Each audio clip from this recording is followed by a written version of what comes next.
बीडमधील जेबा पिंपरी आणि हिंगणी खुर्दमधील शेती पाण्याखाली गेलेली आहे। शेकडो एकर शेती पाण्याखाली गेली, त्यामुळे शेतकऱ्यांचं प्रचंड नुकसान झालेलं आहे। बीडमधील जेबा पिंपरी आणि हिंगणी खुर्दमधील शेती पाण्याखाली गेलेली आहे।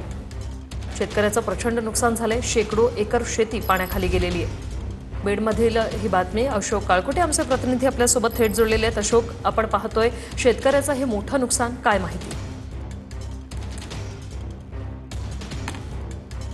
नक्कीच आपण सध्या बीड तालुक्यातल्या जेबा पिंपरी आणि हिंगणी खुर्द परिसरामध्ये आहोत। माझ्या पाठीमागे जर आपण पाहिलं तर हे संपूर्ण शेत आहे, दोन्ही गावच्या परिसरातलं, आणि हे संपूर्ण शेत जे आहे ते पूर्णपणे पाण्याखाली गेले। शेती पिकं जे आहेत ते पूर्णपणे सध्या पाण्याखाली आहेत।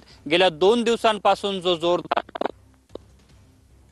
संपूर्ण परिसरातील शेतीमध्ये पाणी झालेलं आहे आणि अक्षरशः या संपूर्ण शेती पिकांचं पूर्णपणे नुकसान झालेलं आहे। संपूर्ण शेती पिकं जी आहेत ते नासून गेली आहेत। या परिसरामध्ये आता प्रशासनाकडून पंचनाम्याला सुरुवात करण्यात आलेली आहे, मात्र सरकारने आम्हाला तात्काळ मदत द्यावी अशा प्रतिक्रिया आता शेतकऱ्यांकडून उमटत आहेत आणि शेतकऱ्यांचं खऱ्या अर्थाने प्रचंड नुकसान झाल्याचं पाहायला मिळतंय। 2 दिवसांपूर्वीच अजितदादांनी या संपूर्ण परिसराची पाहणी केली होती आणि त्यांनी पाहणी केल्याच्या नंतर पुन्हा पाऊस पडला आणि पुन्हा पडलेल्या पावसानं प्रचंड मोठ्या प्रमाणात या संपूर्ण परिसरामध्ये नुकसान झाल्याचं सध्या पाहायला मिळतंय आणि जी शेती आहे ती सुद्धा पूर्णपणे पाण्याखाली गेल्याचं हे संपूर्ण दृश्य आहे। वृषाली, धन्यवाद अशोक, तुम्ही दिलेल्या या माहितीसाठी।